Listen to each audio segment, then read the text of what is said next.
What's up, everybody? I'm Jason. This is Freebird Garage. Today is a day to remember. We are shooting the rear fender, the final paint for this rear fender. Let's dive into it, talk about the stuff I got. Let's roll. All right, you've never been on the channel before. We are fixing up my 1988 FXR. It's been a long, drawn out process, but we're finally on the actual paint of the rear fender here.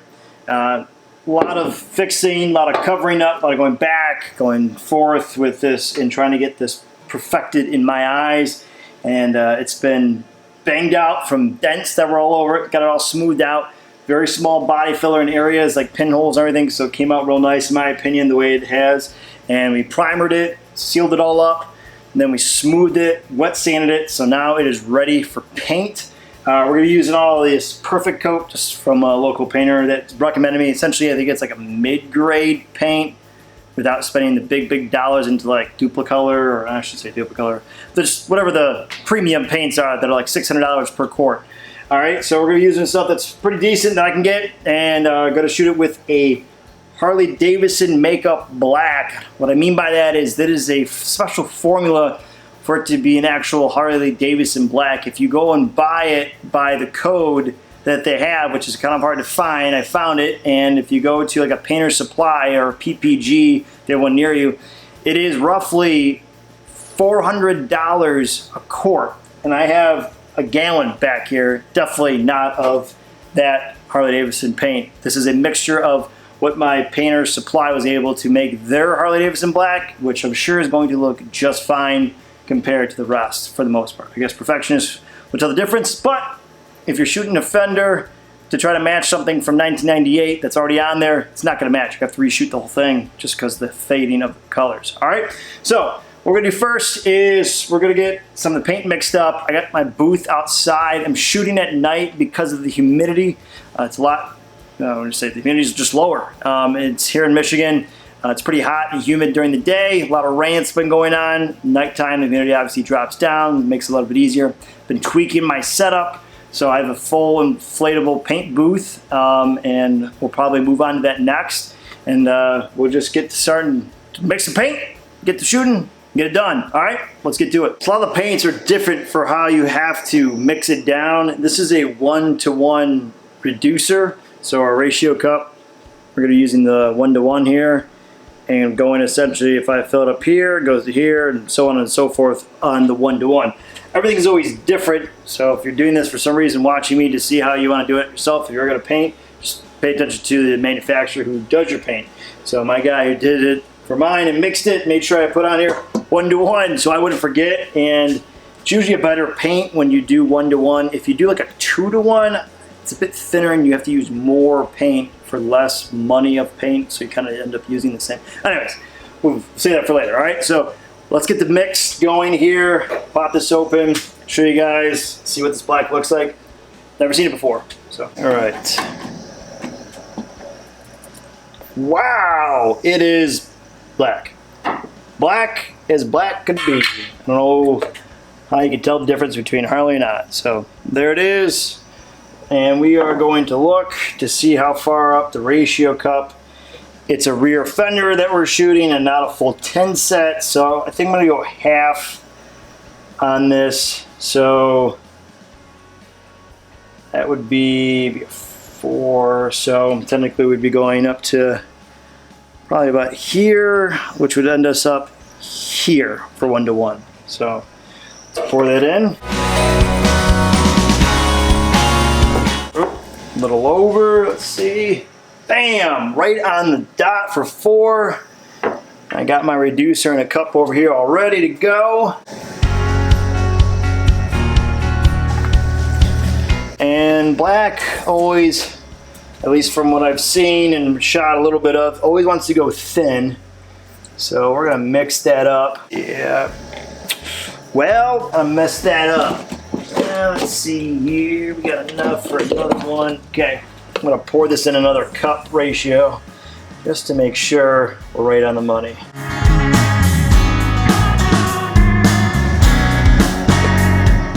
Yeah, almost there. We'll just top it off.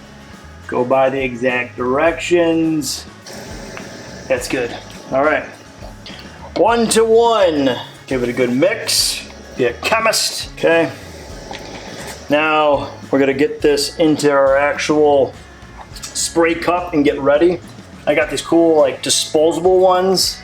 So if you're shooting paint, essentially once something gets a little contaminated, it's destroyed.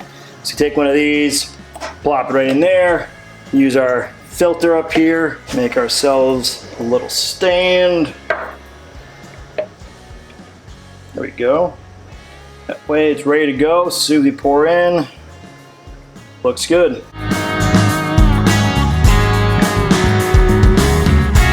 And just so we don't get any contamination, put our cap over it. Cool. Get our locking ring.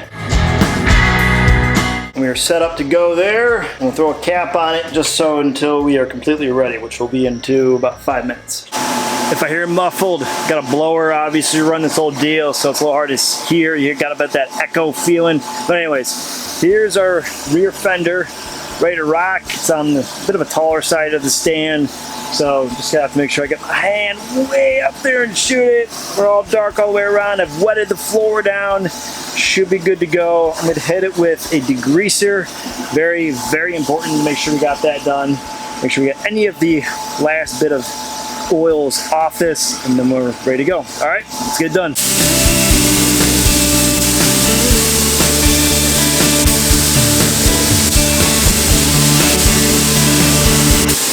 All right, so now we're in between flash times, 10 to 15 minutes, and I already see some blemishes coming through that, I don't know if it's the sanding or something through there. I'm hoping that the other 2 coats at least will bury it, some of it. May have to do more, but this is part of the process doing it. It's also an area where I know it won't be ever, shouldn't be seen on the bike. Even if I get through it, you won't even notice it, hopefully. So keep fingers crossed, but so far it's going all right. Not as much as I hoped it would go. All right, so see you on round 2.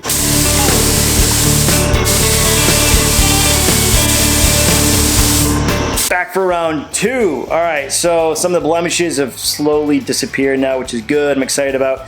I'm not getting coverage. I feel like I just can't properly hit it right. I'm getting some dusting, which is a light coating over on the other side of like essentially the fender where I'm hitting. So I'm gonna try to do it a little more aggressive, take my time and lay it a little more thick out there. But overall, pretty okay with the paint job. I think it's gonna look all right. It's a rear fender, which is why I'm doing this. This is a full test run of the setup, doing the base coat, black, clear coat, everything tonight. So then that way when I do the real deal, the big show of the fender or the fairing, it actually has a full process and know what to expect to go into it. So it's all right. I'll show you guys when we can actually go in there. It's got all the mist and everything. I don't want to mess up the camera and all that good stuff, but we'll get to it. All right, so round 3 is up next, and then possibly 4, and then clear coat. All right.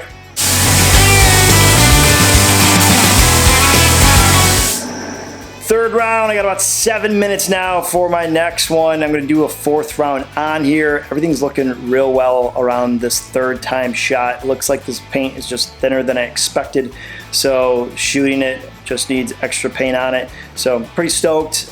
Small blemishes here and there, but I think those are gonna start to slowly come out as the paint dries. So super stoked. But then again, once we get out of there and then bring it in here and let it all dry, everything changes too. So fingers crossed, we'll keep rolling through. Let's get it done. We are prepping for our clear coat. We're gonna do the mixing, get that set up. And my clear coat is a 2-in-1. So by the ratio cup, we'll go by the second area. So 2 parts to 1 activator that we're gonna use it for it. So not a reducer. You can use a reducer for high humidity, I was told on there, but we got enough humidity down outside that it'll be fine. So we do 2-in-1. Let's get the mix, see how it looks. All right, let's pour this in.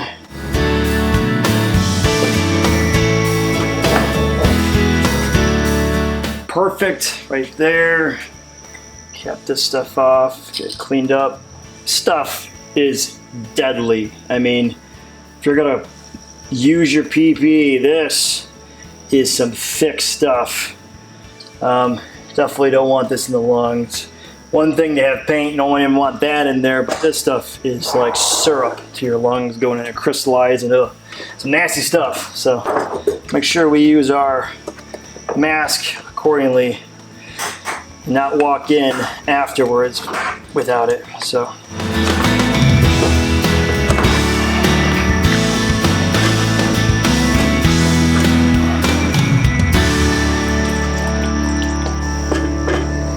Looks good. Mix away. Whew. Thick haze there. All right, good there. Swap out our paint here. And a new disposable cup going in.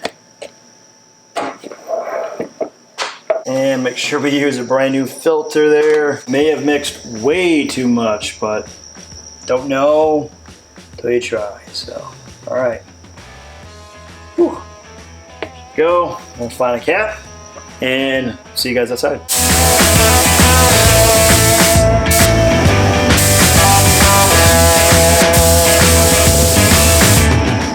All right, so first round done, and learning to use this clear coat. There's a lot of like overspray or dry shooting that I was trying to prevent from. I'm starting to get that wet look that I'm looking for. So it looks like it's been dipped in clear coat rather than sprayed. So starting to get it, and I feel like it's just gonna take me multiple coats to get my rhythm down for this. So that way at the end, any blemishes that I can go through and fix and all that good stuff, I have a nice thick coat of clear coat that I can buff through and get it all cleaned up. So the next time I'm going to show you guys this will be the last or the end result. So see you guys then. We've got about 4 rounds of clear coat. I think that should be good. Let's go check it out.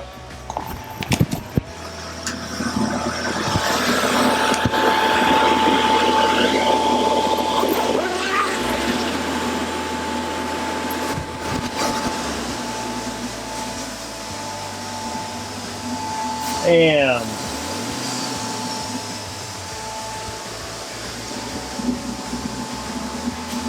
hard to tell. There are some small blemishes that I think will buff out, but overall it's got a nice shine to it. So I'm pretty stoked about it. I want to close this up before we get any more incoming debris out of nowhere. So you can see it just starts dropping. Man. All right, let's go to the back of the garage. All right, so there's the rear fender. Not the most insane reveal of the end of the painting. It's real misty in there from all the clear coat and all the paint.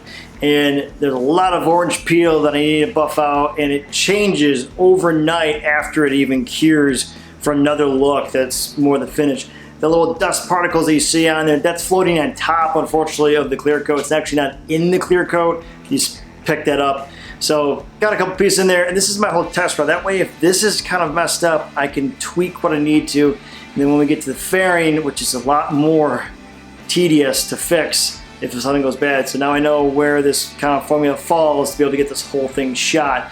So pumped that it looks pretty good. A little disappointed in some areas, but we'll work on that for the next video. It's kind of show you guys what it looks like once it's done curing for that 48-hour process. Actually, to keep it in that bubble overnight so that it stays there and does its thing and looks good hopefully in the morning.